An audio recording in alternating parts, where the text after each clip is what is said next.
Hope you all are having a great day. I know I am having a pretty good day. As you can see, I am in a completely new space. And that's because I had moved into my college house, which I'm very excited about. It's a really small room, but I made it work, especially with my records. I'm happy with it. What can I say? And I mean, of course, Curtis Mayfield, self-titled, first German pressing. Get on up, child. Get on up. Also, got this tattoo yesterday, 2 days ago. Really happy with it. I love Northern Pikes. I used to fish a lot, but yeah. Today, I'm going to be doing my top 10 favorite records that I have in my collection, because I thought, why not? New space, kind of exciting. I had never done this video, so cheers. Also, if you're wondering, I'm sipping on this coffee, Wonder State, from Colombia, roasted in San Francisco. I don't know, thought I'd show it, if you care. Alright, so number 10, Jimi Hendrix Experience, Are You Experienced, on that Tricolor label. This record it's just dirty, it's mean, and it's Hendrix. Hard to beat, in my opinion. Seriously, just some of his best stuff, just some of his rock, like more rockin' stuff. I mean, this one's kind of more hard rock, Access a little bit more psych, and then Electric Ladyland more blues. But I mean, they're all fantastic in their own right. But this is just a really clean 1968 pressing, 67. And so yeah, I just spin this all the time because it sounds amazing. This first pressing is just really dirty, really hard driving, and it's just incredible. So I mean, some of the tracks on here, Hey Joe, I mean, Purple Haze, obviously. May This Be Love is absolutely gorgeous. Foxy Lady, I mean, Are You Experienced? Come on now. Really hard to beat. So, had to include this, just based on how much I spin it and how much I enjoy it. So, yeah. Jimi Hendrix Experience, Are You Experienced? Number 10. Big change of pace here for number 9, but Yusuf Lateef, Eastern Sounds. This is a mid-60s pressing, I think, in really rough condition, but I actually played a good amount for how rough it is. Seriously, some of the most beautiful music I've ever heard in my life on here. Sorry with that glare, I'll take this out. Just gorgeous. Yusuf Lateef with Barry Harris on piano. He kills it, nails it, just with the sensitivity of the group. Ernie Harrow on bass, and then Lex Humphreys on drums, which I actually can't see him, but I have a photo of him right up there. Yeah, really great album. A lot of people love this. Definitely my favorite out of Yusuf's catalog, and I know it's a lot of other people's favorites because it's just so damn good. Love Theme from Spartacus is seriously one of the most emotional, just pure emotion tracks I've ever heard in my life. And yeah, it's just so beautiful. I love Yusuf.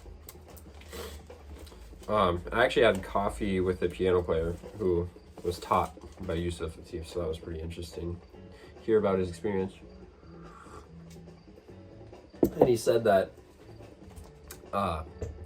Yusuf, the way he played, he just, no matter what, any sound through his instrument was just through his soul, and so he would play a scale and it would make you want to cry, which I just think is really awesome. So yeah, Purple Prestige label. For number 8, seriously so good. I mean, all these are my favorite records in my collection. Don Cherry, Brown Rice, or self-titled, however you want to go. This is a promo pressing, so stoked to have this. Don Cherry, I'm a trumpet player. He's different. He's completely different from anyone I've ever heard on trumpet. I mean, obviously he has that pocket trumpet, so that gives him a little bit of a different sound, but just the way he goes about playing, it's just completely different, and I love it. Freaking love it. I don't love this gatefold though, because it mathematically breaks down his songs on here, which is just so unnecessary, but it looks cool. Definitely looks cool. And I've showed some people this and they dug it, so yeah, only 4 tracks on here with Charlie Hayden on bass, Billy Higgins on drums, Frank Lowe on tenor. Killer throughout. And yeah, just some really spacey, just, yeah. This got me into more free stuff early on in my jazz days, so always gonna love this record. Always gonna love this record. Super, just beautiful. Super beautiful, 1972, I believe. Yeah, Don Cherry. And that cover is actually super killer. I really love that cover. So yeah, number 8, Don Cherry. I spin this all the time. It's kind of like a meditation album to me, honestly, because Malkon's, that second track, has a few minutes of just sitar drone. You know what I'm saying. So number 8, Brown Rice, freaking classic. Number 7, I was so stoked when I got this one, and this is another one I spin all the time. I kind of based my top 10 favorite records in my collection just kind of how much I grab them and just how much I love the music. So Max Roach, Members Don't Get Weary. I think this is the first pressing, somewhere around there, 1968, maybe second. Man, the music just, it's such a special session in my opinion, because it's like, just has a really distinct sound again. And Gary Bart's on alto, and what the hell? Charles Tolliver on trumpet. I actually have a poster, a Strata East poster that has, so I was trying to remember it, but Charles Tolliver on trumpet absolutely kills it. Same with Gary Bart's. I mean, the living maestro. He's playing with Theo, new trumpet player, a lot, which is cool to see. Yeah, Libra, the second track on here really is just hard hitting, super cool. I love this album. Post bop perfection, in my opinion. Members Don't Get Weary features a vocalist, so that's also really beautiful. Jimmy Merritt on bass, Stanley Cowell on piano. I mean, that kind of rhythm section, besides Max Roach, played on Lee Morgan Live at the Lighthouse, which is also one of my favorite records, but I do not have it. Unfortunately, I'm still looking for a nice original. Always on the hunt for that one. But yeah, this seriously is some of my favorite jazz out there. Seemingly impossible interconnectedness through the different players in the group, just really making something special here. So that was number 7, 10, 9, 8, 7. Yeah. Number 6, also super stoked when I got this one. Grisman Crew the Third, Evolution. This is my favorite Blue Note session. At least of what I've heard, this is my favorite Blue Note session that exists. This lineup, hold on. This lineup. Lee Morgan, Jack McLean, Bobby Hutcherson, Bob Crenshaw, and Tony Williams. This is more avant-garde. It's not free jazz by any means, but avant-garde. Goodness, just perfection. This is a livery pressing, but it's super clean and it sounds really amazing. It actually it was originally in the shrink, but I took it off. It was ugly. Now I got a really clean jacket, so, you know. Air Raid. A perfect way to start this album, I think.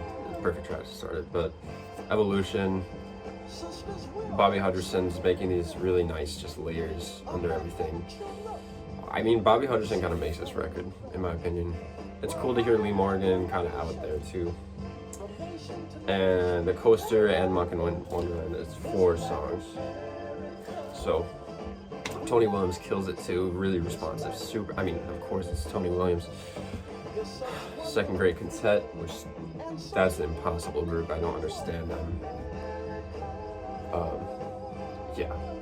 And this cover is seriously so unique. Yeah. So this is what, 4,153, so yeah, what is this, 63, 64? Somewhere around there. I think this is like a 67 pressing. Man, seriously amazing. And for me, it's kind of I kind of have seasonal tastes, I guess. So for me, this is a super cozy winter record that I'll put on over a cup of coffee in my blanket while it's snowing outside. For me, yeah, amazing. Hold on, you gotta listen to the bass line at the end of this tune. This black America, we're so proud of it. This black America, this black America, I'm so proud, this black America. Bass player on that goes off. He's going in for sure. Hopefully you can hear that all right. And I wasn't just making a fool of myself. Sarah Vaughn, number 6. I have this entire record completely memorized, every note,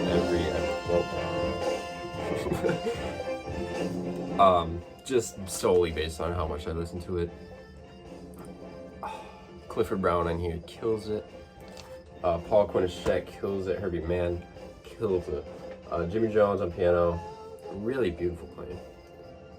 And Roy Haynes on drums. Joe Benjamin on bass. Every tune on here is fantastic. Sarah Vaughn, I'm not a huge fan of vocal jazz because sometimes it's just kind of like, feels like a different thing. It just feels like a completely different thing from like modern 60s jazz. But Sarah Vaughn fits right in. She's just an instrument. Her scatting on here is just unmatched in my opinion. Super, super beautiful. This is a first 1956 pressing. So it's not in amazing shape, but I spin it freaking constantly. I love this so much, and this is one of my favorite jazz covers of all time, just because of the color of that font, her kind of expression, just really beautiful. Lullaby Birdland, April in Paris, You're Not the Kind on side 2, that open side 2, and Clifford Brown comes in just swinging so hard, and that's one of my favorite moments from this album. Just so beautiful and so good. I love this record so much.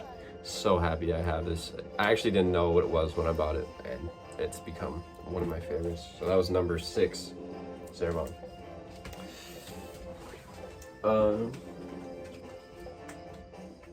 Oh no, that was 5. Number 5. I believe not. It's at 9, 8, 7, 6. Yeah, that was number 5. Grisman Crew was number 6. So number 4.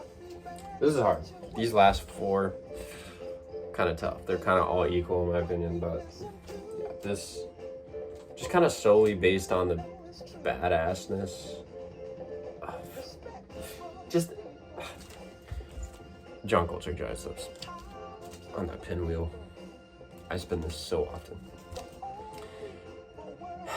Everyone knows it. Everyone loves it for good fucking reason. Yeah.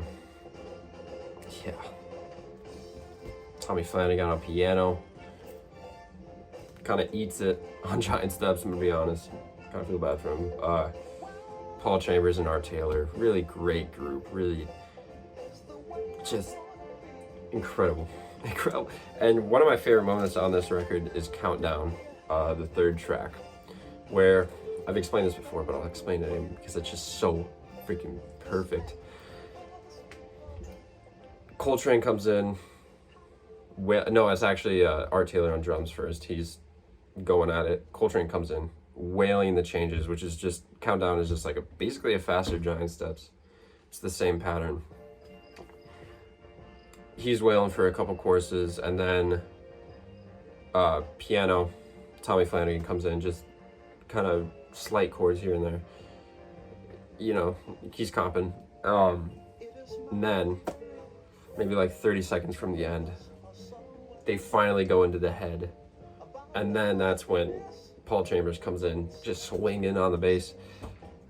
And the energy that has been like built up in those 2 minutes, and just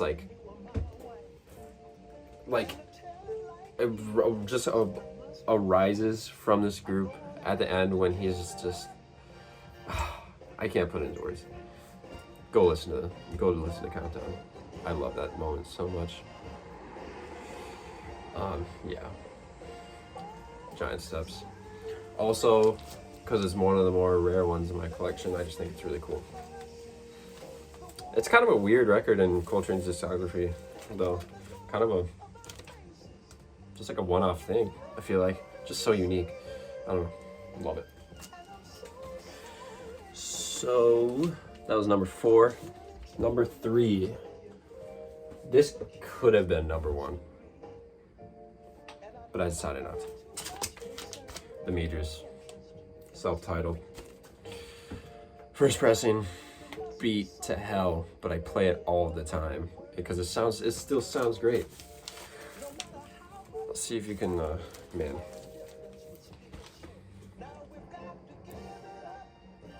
I don't know if you can see how beat that is, but it's very beat, but it sounds really good. Just some of the best funk ever created, in my opinion. Like, it's got the relaxed funk feel.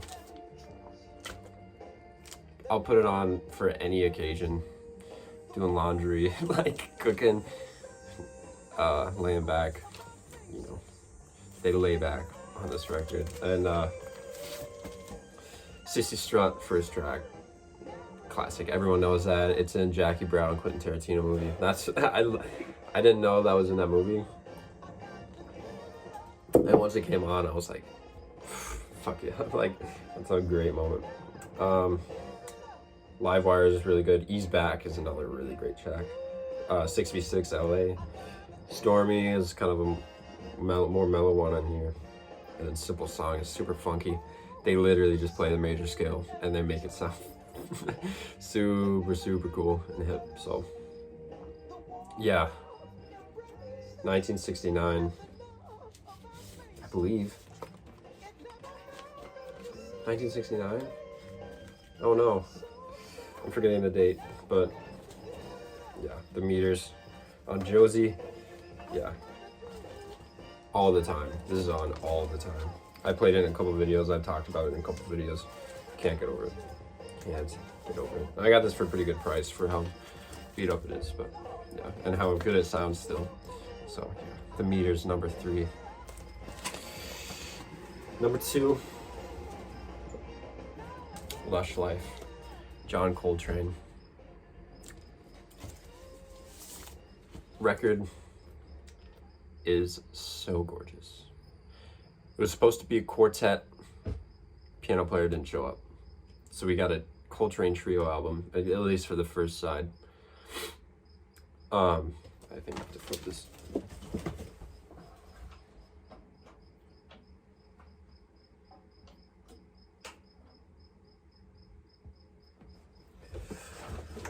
So, first side is a Coltrane trio record, which is really really cool here. And oh, here we go. Harp's going. So, and this is the first pressing in really good condition, and this is kind of a special record for me because it was early on. I got this early on in my jazz, whatever. And I showed this to my girlfriend, and then we kind of just like bonded over this, and yeah, I love her to death. Just kind of a special album, and probably I might honestly say this is my favorite jazz record cover of all time. The color, the font, the photograph, Coltrane's expression, just perfect. absolutely perfect. It doesn't even say who did the cover.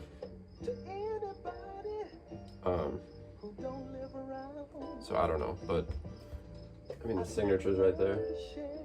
I don't know, Esmond Edwards, I think it says. But yeah, Lush Life on the second side. It does have a full groove with Donald Byrd, and it's gorgeous. Probably my favorite version of Lush Life, if not the Hartman one, Coltrane Hartman. That's classic. So yeah, sorry, kind of cut off there. But Lush Life, John Coltrane, number 2. Absolutely adore it. Spin it all the time. Seriously, one of my favorite records. So, number 2. I'm gonna quick go through some honorable mentions before we get to my favorite record in my collection. Yeah, just quick. So, here's Lee Morgan on VJ, absolutely cooker of a session. And with Cliff Jordan, kills it on here. I bought the sealed, so it sounds amazing. This one, yeah. This one's seriously one of my favorites too. Miles Stone's Miles Davis, mint condition. I'd say mint. On this 1958 classic for Miles. Seriously great. And I have some great memories with that record. Lastly, just because this is the record that got me into jazz back in middle school. Freshman year of high school maybe, but yeah. Count Basie, April in Paris. This is a super clean first pressing, which I always think is super nice. Yeah, so big band, you know, one of 2 big band records in my collection. Just some of my favorite music. There's one thing that the Basie band ever did, and it's swing. So, I'm sorry about that. Number 1, my favorite record in my entire collection. Easy. Funkadelic, Maggot Brain. First 1971 pressing on Westbound, in really great condition. This record opened me up to a ton of new music, a ton of funk, a ton of hard rock, psych rock, the whole gamut, because all those elements are in this recording. And I just think it's a complete masterpiece. With Maggot Brain, 10 minutes long of Ezzy Hazel just going in on the electric guitar solo. I got a ton of different effects, just mind-blowing. I can't express how much I love this record. Hit It or Quit It. Same with Can You Get to That? Some of the funkiest music you will ever hear in your life, in my opinion. Just incredible. And that cover, absolutely iconic with that font. Really poppy orange with the maggots going in. Man, just, I kind of talked about doing an entire video just on this record, which I still might do, so look out for that. But yeah, Westbound, good condition, really good condition too. So super enjoyable listen. I throw this on all the time, mostly at night. It's a night record. It's funky. Super stupid. First track on the second side is really funky too. Same with you. Every single one on this. So yeah. I just adore the music on this. And I remember, what was it, junior year of high school maybe, my parents took me up to Duluth for my birthday. And I was sitting in the car, in the back of the car. For me, that's like a five-ish hour drive, 3, 4, 5, I forget. I think maybe like 4-hour drive. That drive changed my music taste because I was finding this. I was finding different psych rock. I was finding different hard rock, different funk. I was saving a bunch of stuff. I had just never even seen or heard of anything before. And I was listening to it and I was like, holy shit, I need to get this into my life. So, and this record really brought me into a lot of the stuff. So, super special for me. And I throw it on constantly. Yeah, super enjoyable listen. I love this so goddamn much. All right. Oh, excuse me, one moment. Grab all these. So, favorite records, top 10 favorite records in my collection. Just, whatever. I was gonna try to show it to you, but it's being difficult. So, yeah, my favorite stuff that I have. I really hope you guys enjoyed this. Got something out of it. Maybe go check any of those out. It's great. So, yeah, good vibes only. Happy listening. Peace out.